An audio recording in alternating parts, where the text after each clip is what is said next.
Vamos entrando, queridos.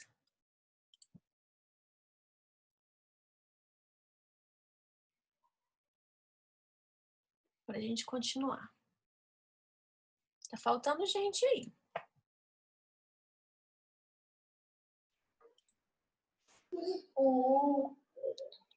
Professora, Pois não. só aproveitar, eu enviei a atividade, tem quase uma semana, eu acho. Só que eu tava olhando aqui agora, eu esqueci de responder a questão 22. Eu posso encaminhar de novo? Pode. Posso? Fica até que haja o fim do prazo, você pode encaminhar sim. Tá? É só Então você, tá. na hora que você mandar o outro arquivo, vai substituir. O último arquivo que você mandar vai ser o arquivo que vai valer. Então tá bom, então. Tá bom? Obrigada. Nada. De nada, Ingrid. Bom, então vamos continuar, né, gente? Então a gente já sabe que o leiloeiro, ele é responsável por fazer praticamente tudo no leilão, né? Ele que vai publicar o edital, tá? Anunciando a alienação, então ele vai ser responsável por publicar esse edital em todos os meios de comunicação possíveis para poder dar o máximo de publicidade. Ele vai realizar esse leilão onde os bens estiverem ou no lugar que for designado pelo juiz. Ele vai expor aos pretendentes os bens, enaltecendo as suas qualidades. Eu já falei aqui para vocês que o leiloeiro é um vendedor nato, né, gente? Leiloeiro, bons leiloeiros, conseguem aí viver muito bem, tá, gente? Mas a pessoa tem que ter o dom, né? Não adianta uma pessoa que não sabe vender se habilitar numa profissão como essa. Essa profissão, a pessoa ela tem que ter o dom, tá? Ele também vai ser obrigado aí, né, responsável por receber e depositar no prazo de um dia o produto da alienação, e ele também vai ter que prestar contas de tudo que foi gasto ali no prazo de 2 dias contados desse depósito que ele já fez, ok? Quem é que fixa o prazo, o preço, né, melhor dizendo, da arrematação? O juiz, tá? O juiz é que vai fixar, gente, o preço mínimo, as condições de pagamento e as garantias que podem ser prestadas pelo arrematante. Ele vai fazer tudo isso, gente, no edital. O edital do leilão, ele é essencial. Se algum de vocês tiver interesse de participar de leilão, geralmente quando eu dou essa aula, surge um monte de pergunta nesse sentido, porque tem gente que vive de leilão, né, gente? Tem gente que vive de comprar e vender bens em leilão, tá? É muito importante, se você quiser se aventurar nessa área, que a primeira coisa que você faça é ler o edital, tá? E ler o edital muito bem lido, porque o edital ele traz ali todas as informações que são necessárias para que você possa ali, né, saber o que é que você está dando, para o que você está dando de lance ali, o que é o bem, quais são os impedimentos que esse bem possui, quais são os ônus que esse bem possui, então qual que é o preço mínimo, quais são as datas do leilão. Então, assim, é muito importante você ler muito, com muita atenção, o edital do leilão. E outra coisa também que eu acho que é importante todos saberem, quem paga a comissão do leiloeiro, gente, é o arrematante, tá? Essa comissão ela é fixada pelo juiz, né? Consta no edital também qual que é o valor dessa comissão, e ela gira em torno, salvo engano, de 5 a 10%, tá? Eu li, parece que tinha um projeto de lei para poder regulamentar de forma mais fixa a comissão desse leiloeiro, mas salvo engano é de 5 a 10%, tá? A comissão sobre o produto da venda dos bens. Né? Então, se a gente for pensar, por exemplo, num leilão de um imóvel de 300 mil reais, se essa comissão for estabelecida em 5%, gente, 15 mil reais, né? De uma vez só, tá? É claro que existem os custos, né? Mas mesmo assim a gente tem ainda um valor alto, né? Para poder ser retirado pelo leiloeiro, tá? Por isso que eu falo para vocês que os bons leiloeiros vivem muito bem, né? Tranquilo até aqui, gente? Tá rápido? Tá tranquilo? Tá, né? Então, vou considerar que está, tá? Se alguém estiver dormindo aí, né? Outro dia eu vi um meme, né? Do professor falando, o aluno com a tela aberta e dormindo, tá? Eu quero só ver se isso vai acontecer com vocês, né? Pelo amor de Deus, tá? Bom, e aí, eu já havia falado para vocês do preço vil, né? Eu venho falando. Ah, Bernardo, vou te dar um peteleco. Vê se pode. E aí eu venho falando para vocês, né, a respeito da questão do preço vil, tá? Ah, que bom. Da questão do preço vil já desde o início do semestre. E aí aonde que é que está regulamentada essa questão de impossibilidade de preço vil? Artigo 891. Então, gente, no edital do leilão, o juiz fixa o preço mínimo de aquisição desse bem, tá? Se for para um segundo leilão, qual que é o valor mínimo de aquisição desse bem? Só que se eventualmente o juiz não fixar esse valor, ou fixando esse valor, se esse valor estiver em desacordo com o que diz o artigo 891, poderá haver a impugnação do edital, tá? Então, se não fixou o valor eventualmente no edital, eu vou levar em consideração o artigo 891, ou seja, o bem não poderá ser adquirido por valor inferior a 50% do valor de avaliação do bem, tá? Então, acima de 50% pode? Pode. Se tiver o valor fixado no edital, eu vou considerar o valor fixado no edital, desde que este valor leve em consideração a redação do artigo 891, tá?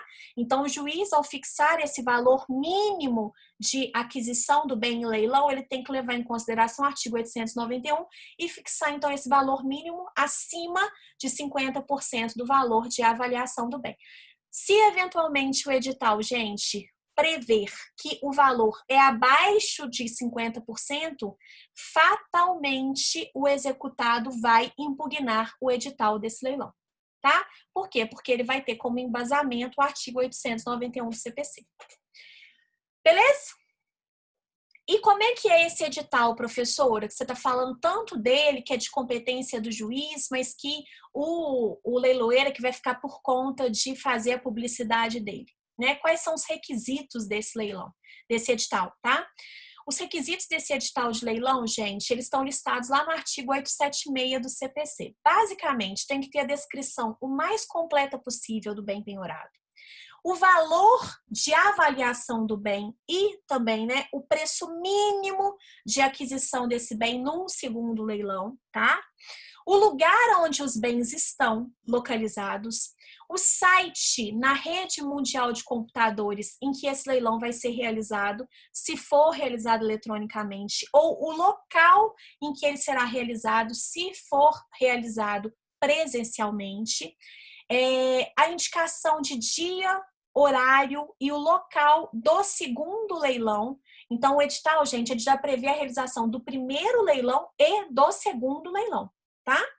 De forma bem completa, né? Ele já tem que prever aí, eventualmente, na eventualidade de se fazer um segundo leilão, o segundo leilão vai acontecer dia tal, horário tal, no lugar tal, ou vai ser de acontecer no dia tal, horário tal, sendo acessado através do site, tal, endereço eletrônico, tá? Então, tudo isso tem que estar muito bem regulamentado ali no edital.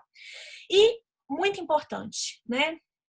O edital tem que mencionar a existência de ônus, encargo, impedimento, qualquer coisa ali, gente, que esteja envolvida naquele bem, tá?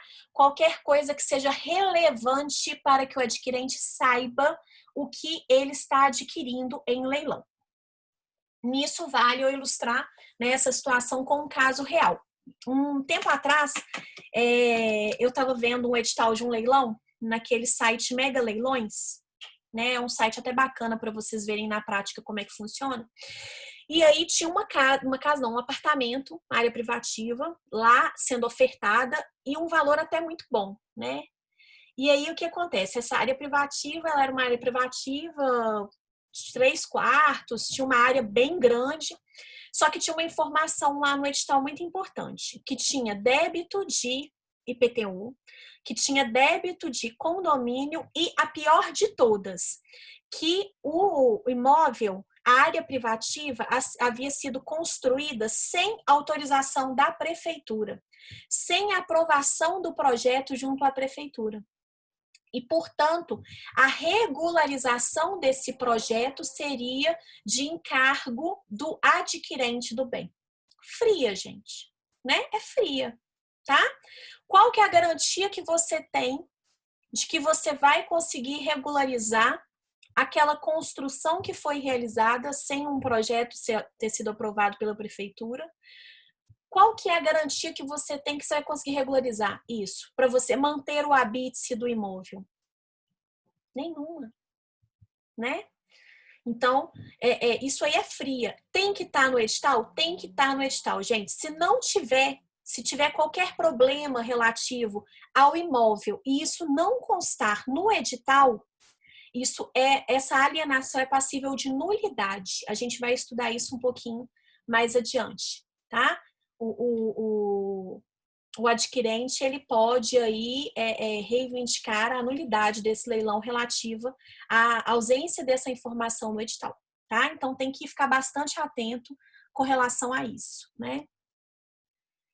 Bom, aí não tem esse negócio, professora, mas se colocar tudo, ninguém vai querer adquirir o bem. Tem que colocar, tá, gente? Não tem essa não, tem que colocar. Bom, eu já tinha falado para vocês que o leiloeiro público ele vai tomar todas as atitudes aí para poder dar ampla divulgação, ampla publicidade para o edital do leilão, né? A publicação do edital, gente, tem que ser feita com antecedência de pelo menos 5 dias da data marcada para o leilão. Quanto antes, melhor, né, gente? Mas no mínimo, 5 dias antes, tá? Quanto antes, melhor. Porque quanto antes, melhor, porque quanto antes as pessoas ficarem sabendo do leilão, mais interessados vão participar do leilão, tá? E aí, outra questão muito importante. Professora, se não for realizado o leilão, se o leilão, gente, não for realizado por qualquer motivo, o juiz vai determinar a transferência dele para uma outra data. Tá? Então, o juiz vai mandar publicar a transferência desse leilão para uma outra data. E aí a gente pode ter inúmeros motivos. Se um leilão for presencial, por exemplo, estava marcado para agora, dia 15 de junho, tá? Estava marcado o leilão. Tem jeito de fazer um leilão presencial agora, gente, no meio da pandemia? Não. Então, o juiz vai determinar, vai mandar publicar a transferência desse leilão para uma outra data. Suponhamos que o leilão foi marcado para o dia 25 de janeiro, né? E no dia 25 de janeiro, não sei se vocês lembram, foi aquela chuva torrencial, né? Que o prefeito falou que ninguém podia sair de casa porque ia todo mundo morrer, né? Vocês lembram disso? Que era sexta-feira, que era um perigo, que ia cair uma chuva de 1000 anos. Pois é, né? Se tivesse um leilão, gente, marcado para aquela data, o juiz poderia mandar publicar a transferência para uma outra data, tá? Professor, e se o leilão for eletrônico e tiver com um problema no site? Mesma coisa. As pessoas não estão conseguindo fazer lance. Informa o juiz e o juiz determina, então, a transferência para outra data, tá? Bom, vai ser realizado o leilão, tá? Tem que dar ciência da realização do leilão, gente? Para todo mundo que tenha interesse neste leilão? Sim. Para quem? Primeiro lugar, gente, para o executado, né? E o executado ele vai ser cientificado da realização do leilão por meio do seu advogado, que vai ser intimado, então, né, gente, por via eletrônica, tá? Se ele não tiver procurador constituído nos autos, por meio de carta com aviso de recebimento, tá? Eu também tenho que cientificar, gente, da realização desse leilão do coproprietário, tá? O cônjuge, o companheiro, o titular de usufruto, uso, habitação, o enfiteuta, o promitente comprador, o promitente vendedor, o credor pignoratício, anticrético, hipotecário. Também, gente, é necessário eu fazer a intimação da União, do Estado e do município, se por um acaso, né, dos estados e do município, tá? União, Estado e município, se por um acaso o bem que estiver sendo levado a leilão for um bem tombado, tá? Então, necessariamente, essas pessoas devem ser intimadas. Vocês vão observar que isso está no artigo 889. Isso é muito próximo do que a gente estudou lá no início da execução, que eu falei para vocês que a gente tinha que intimar algumas pessoas de forma obrigatória se eu estivesse fazendo uma penhora de um bem que já tivesse sido penhorado, que já tivesse uma hipoteca, já tivesse uma anticrese, fosse de um coproprietário, fosse de um enfiteuta, tivesse um direito de superfície, a gente falou disso, né? Então, são as mesmas pessoas, tá? Basicamente, né? Quase que as mesmas pessoas, porque lá não tinha a questão do executado, aqui tem. E aí, uma coisa importante, tá? Se o executado, gente, for revel e não tiver procurador constituído nos autos, ele será intimado da realização do leilão por meio do próprio edital do leilão, tá? Ele não vai ser intimado por um edital à parte, de outra forma, não. Então, réu revel, sem procurador constituído nos autos do processo, vai ser intimado via edital do leilão. Não vai ter uma intimação específica para ele, não, tá, gente? Vai ser aproveitado o edital do leilão e, por meio do edital do leilão, é que ele vai ser intimado, né? Supõe-se que a publicação desse edital, então, né, gente, de forma bastante ampla, vai dar conhecimento a ele de que o bem dele está sendo levado a leilão. Basicamente é isso, né? Professora, que dó do executado, eu de vez em quando também fico, mas esse semestre vocês são advogados do exequente, né? Então, vocês não estão preocupados com o executado, tá, gente? Tranquilo até aqui? Tá muito rápido? Alguma dúvida? Sim, não? Não? Não. Beleza. Que bom. Então, vamos continuar, tá? Quem que pode oferecer lance em leilão? Basicamente, qualquer pessoa, gente. Qualquer pessoa que seja capaz e que esteja aí, né, de posse da administração dos seus bens, né, maior e capaz, pode oferecer lance em leilão. Só que a gente tem algumas vedações que estão listadas lá no artigo 890 do CPC. E essas vedações, na verdade, elas seguem uma lógica, tá? Eu vou falar a respeito delas e vocês vão ver que elas seguem uma lógica.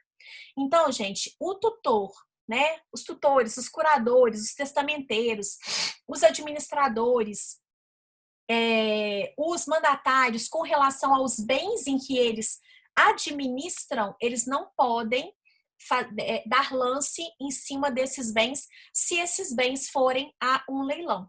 É muito simples vocês fazerem um raciocínio. Olha só, suponhamos que eu sou tutora, tá? De uma pessoa, né? De um menor, tá? E os bens desse menor estão sendo levados a um leilão. Eu posso virar e falar assim, vou aproveitar e vou lá dar um lance. Gente, é incongruente, né? É contraditório, não é não? Eu sou responsável pela administração dos bens, vou lá e vou dar lance? Não pode, tá? Não pode também, gente, dar lance em leilão o juiz, membro do MP ou da Defensoria Pública, escrivão, chefe de secretaria e demais servidores e auxiliares da Justiça em relação a bens e direitos, tá? Objeto de alienação dentro da localidade em que eles servirem ou em que eles tiverem algum alcance, tá? Então, por exemplo, oficial de justiça pode dar lance, ele está aqui em Belo Horizonte, tá? Ele pode dar lance em bens leiloados em Belo Horizonte? Não. Professora, se for em Contagem, pode? Também não. Por quê? Porque Contagem é comarca contígua. Então, eventualmente, ele pode fazer alguma diligência em Contagem, né? A gente está ali, por exemplo, próximo da Pampulha. Alguns bairros ali da Pampulha, você atravessa a rua, você tem Contagem. Tá? Contagem Ribeirão das Neves, ele é de Contagem, ele pode adquirir algum bem em Ribeirão das Neves? Também não, por quê? Porque dependendo, atravessou a rua, tá em Ribeirão das Neves. A lógica é essa, tá, gente? Então, do servidor público aonde ele exerce a sua função ou tem algum tipo de alcance, ele não pode participar de leilão, tá? Aí sempre me pergunta, professora, e se for um laranja? Ô, gente, né? Aí nesses pormenores eu não vou entrar, não, tá? Não pode, né? A pessoa não pode, tá? Isso é o que eu posso falar para vocês. Também, gente, dos servidores públicos em geral, com relação aos bens da administração direta ou indireta a que servirem, a que eles estiverem vinculados. Então, por exemplo, um servidor da CEMIG, Ele pode participar de um leilão de bens da CEMIG? Não, de jeito nenhum, tá? Os leiloeiros também, né, gente? E os seus prepostos em relação aos bens que eles estão encarregados de fazer a venda. Também não teria jeito, né? Imagina. Aí eu gostei muito dessa garrafinha, gente, então eu tô dando lance aqui, vou ficar com ela. Não pode, tá? E dos advogados de qualquer das partes. Eu acho que isso aí, né, nem precisava de ter, tá? Porque eu acho que isso é óbvio. Eu sou advogada do Fabrício. Os bens do Fabrício estão sendo penhorados. Vão ser levados a leilão. Ah, vou aproveitar e vou ali adquirir os bens do Fabrício. Ô, gente, não dá, né? Tá? Não pode, né? Nem o advogado do executado, nem o advogado do exequente, advogado de nenhuma das partes envolvidas ali no processo pode participar do leilão desses bens que estão envolvidos no processo em que eles atuam, tá? Pagamento pelo arrematante. Via de regra, gente, esse pagamento é feito de forma imediata por meio de depósito judicial. Vai lá no Banco do Brasil, pega a guia de depósito judicial, preenche com os dados do processo, pega o dinheiro, coloca lá dentro e, né, entrega lá, lá no banco, junto com a guia e pronto, né? Fez o depósito ali judicial vinculado ao processo. Ou então por meio de transferência eletrônica, tá? Por meio eletrônico, transferência, né? É feito o pagamento aí no caso do leilão. Via de regra, gente, esse pagamento, ele é à vista, tá? Há possibilidade de pagamento parcelado? A gente vai falar disso daqui a pouquinho, tá? Outra coisa também, é na hora. Não é assim, não, você me dá uns 3 dias para eu poder pagar? Via de regra, é na hora, tá? Então, mais uma coisa, só participem de leilão se vocês tiverem condições, né, de arcar com o lance que vocês derem. Tem gente que acha que leilão é brincadeira. Não é, gente. Tá? O negócio é muito sério. Bom, exibição de preço na realização do leilão. Alguém quer arriscar do que vem a ser exibição de preço? O que vocês acham que é exibir preço? Alguém arrisca? Vocês acham que é lance? O Bernardo acha que é lance.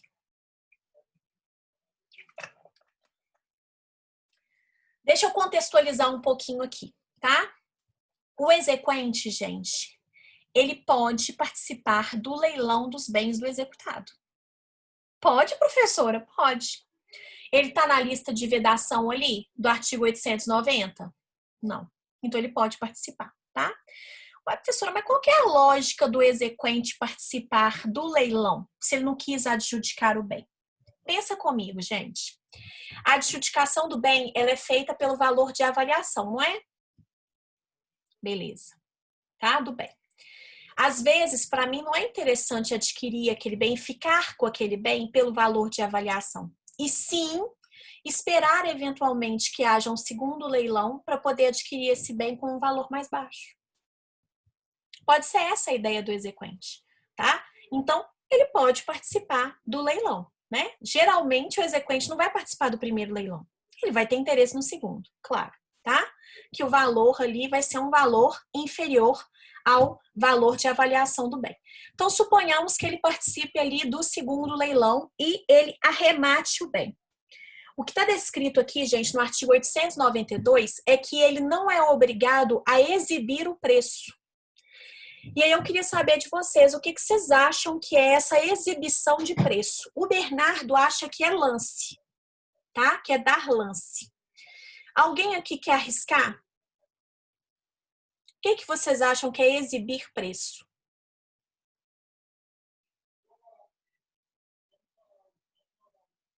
Alguém? Sei não. Gente, exibir preço é pagar, tá? Às vezes a gente pode ter a ideia errada de que exibir preço é dizer o seguinte, eu comprei por tanto, eu dei o lance de tanto. Não é isso. Exibir preço é pagar, depositar o valor, tá? Então, o exequente, ele pode participar do leilão? Pode. Se ele arrematar o bem, ele não é obrigado a exibir o preço, ou seja, a depositar dinheiro. Por que ele não é obrigado a depositar o dinheiro? Por razões óbvias, né, gente? Ele vai pagar para ele mesmo. Lembra do Chaves? com refresco de tamarindo? Até brinquei com vocês na sala, né? Ele vai pagar para ele mesmo? Uma hora ele vai ser o vendedor, outra hora ele vai ser o comprador? Não, né? Então, por conta disso, gente, ele não é obrigado a depositar o valor, ou seja, a exibir o preço. Mas, se por um acaso, gente, o crédito dele for inferior ao valor do bem que ele adquiriu, ele tem que depositar a diferença, tá? De forma imediata, tá?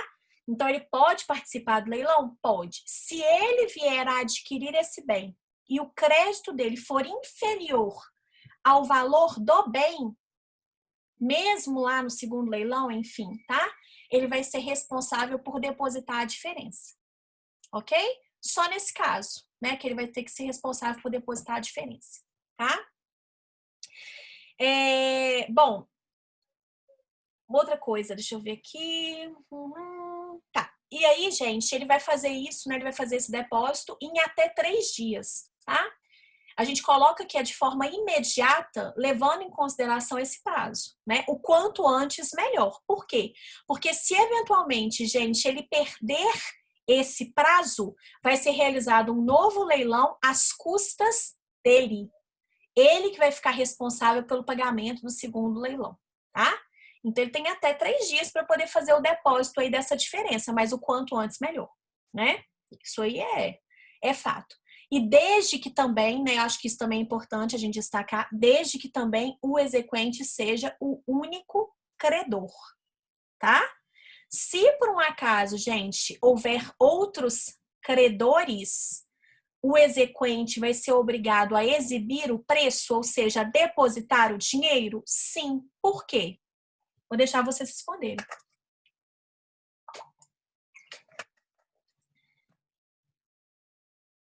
Esse você vai saber, Lucélia. E aí? Por que se ele não for um único credor, ele vai ser obrigado a exibir o preço se ele adquirir esse bem em leilão? Olha só, gente. Como que é que eu estabeleço ordem de pagamento do crédito? Como que eu estabeleço, se eu tiver ali vários credores, quem vai receber primeiro? Penhora mais antiga. Exatamente. Exatamente. Então, se houver outros credores, gente, não quer dizer que o exequente que adquiriu esse bem no leilão, ele tem direito de preferência. Ele vai ser o primeiro a receber. Eu não sei se a penhora dele é mais antiga, tá? Se eventualmente a penhora dele for mais antiga e não tiver nenhuma outra preferência, aí é lógico, né? Ele não vai precisar de exibir o preço.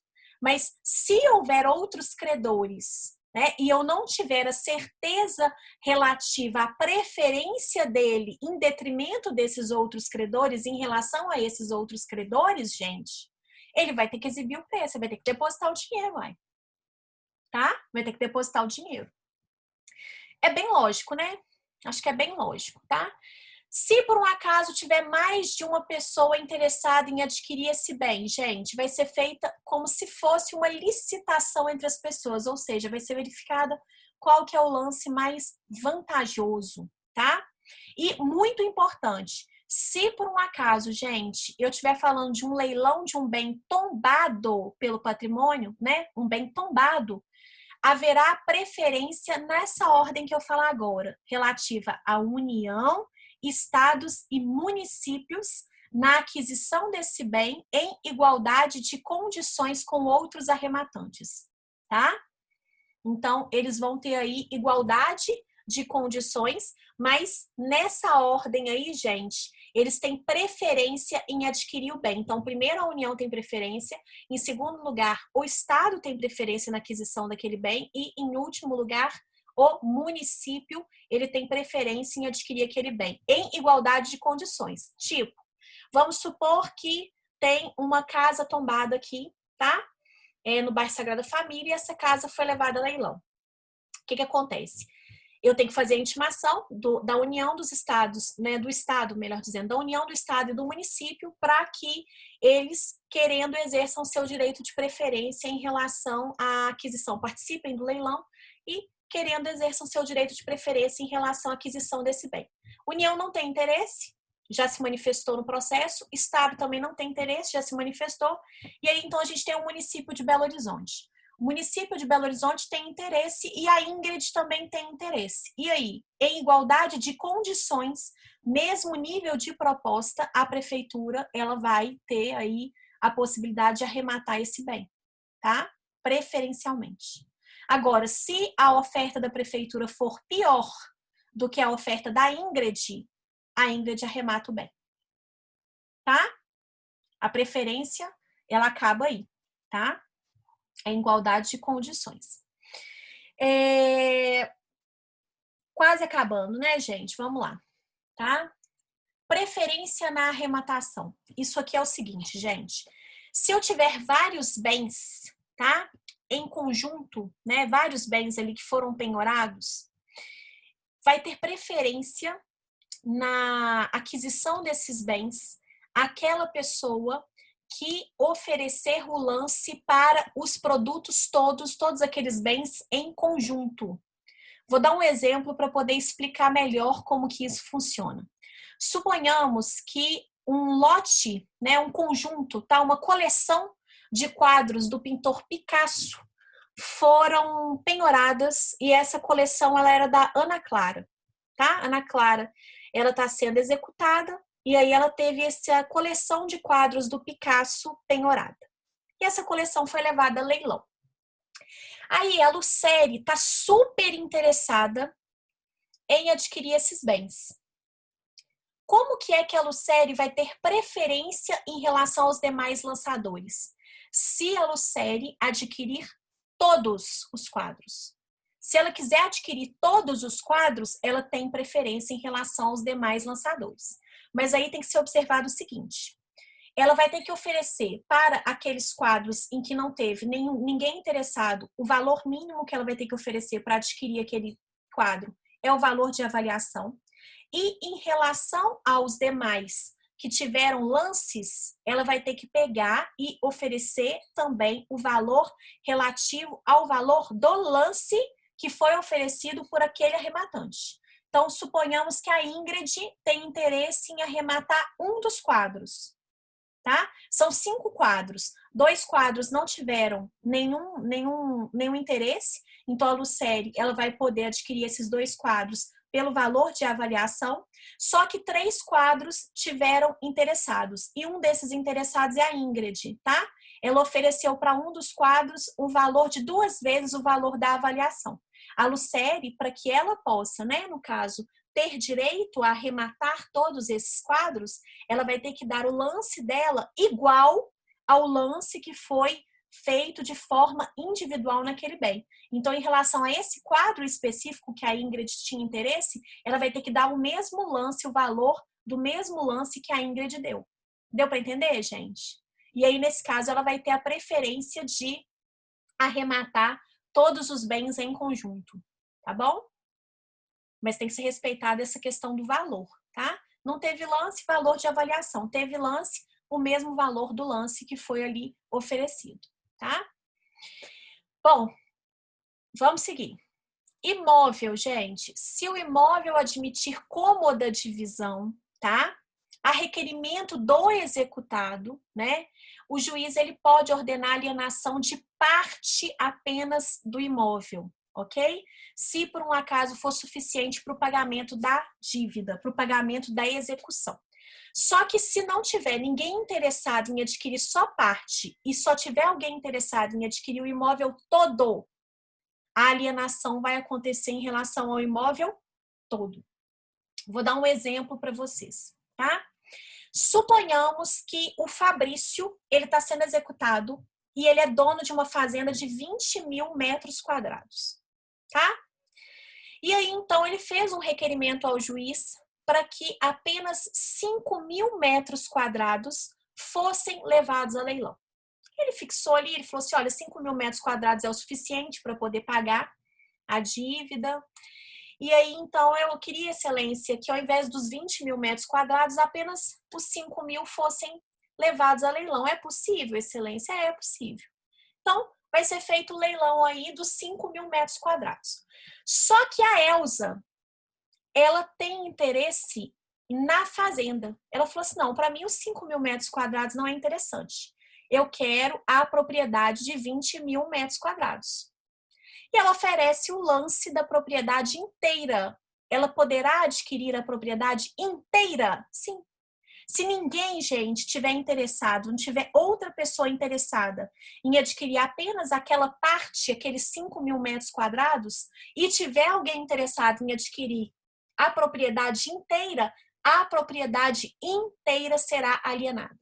Professora, mas e aí? E aí, gente, que o que passar do crédito do exequente, obviamente, será entregue ao executado. Mas não tem como o executado se opor a isso, tá? Diga, Fabrício. Tá, essa é uma questão com relação a isso. No caso, a avaliação não foi em cima só dos 5 mil metros? Na verdade, não. Muito provavelmente, porque aqui o código não especifica isso. Mas vamos pensar, tá? Quando o imóvel, gente, ele é avaliado, se o executado não fizer o pedido de que apenas uma parte seja penhorada, de que apenas uma parte seja avaliada, ele vai avaliar o imóvel como um todo, entendeu? Ele vai avaliar o imóvel como um todo. E aí, o executado é que geralmente faz o requerimento para que a penhora caia só sobre uma parte e que apenas uma parte seja levada a leilão. E aí ele faz, falando, olha, vai ser menos gravosa para mim e tudo mais, entendeu? Só que como se trata de um bem imóvel, isso aí é levado em consideração, ou seja, beleza, eu vou levar, né, vou tentar fazer a alienação só de uma parte.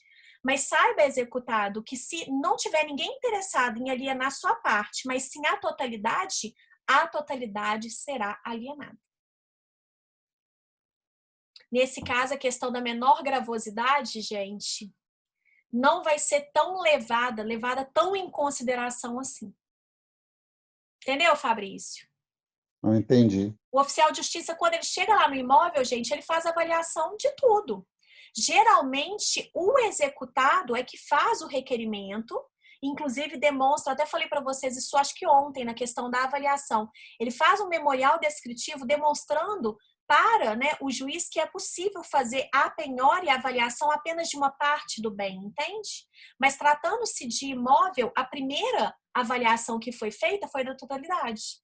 Então, quando é levado em leilão, a leilão, vai ser levado só uma parte. Mas se tiver alguém interessado na totalidade e oferecer lance para isso, vai ser admitida essa alienação pela totalidade e não apenas uma parte. Eu particularmente acho um pouco injusto, mas entendeu, Fabrício?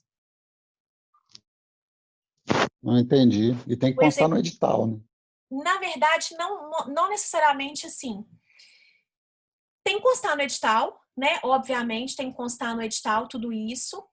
E o executado, ele tem que ficar muito esperto com relação a isso. Então, se ele tiver interesse de que apenas uma parte do terreno seja penhorado ao invés da totalidade, ele tem que fazer esse requerimento o mais rápido possível. E rezar para que apenas uma parte seja aí alienada.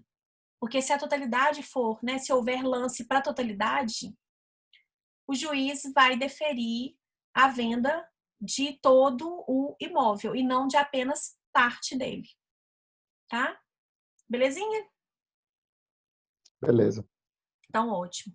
Gente, estamos no último minuto, então ficou para a próxima aula a questão da última parte, né, só a aquisição do bem aí em prestações, tá? Então, eu termino isso e aí a gente dá continuidade. A gente vai falar do leilão do imóvel do incapaz, então a gente vai falar de muita coisa na semana que vem, tá? Um beijo enorme para vocês, gente. Fiquem com Deus. Bom final de semana, tá? E na terça-feira a gente se vê. Tá bom, gente? Guardem as dúvidas de vocês. Não esqueçam de postar o questionário, por favor. E me falem comigo na próxima aula a respeito das dúvidas que vocês tiverem da matéria que a gente está estudando agora, tá? Um beijo enorme para vocês, gente. Fiquem com Deus. Tô morrendo de saudade de vocês. Beijo!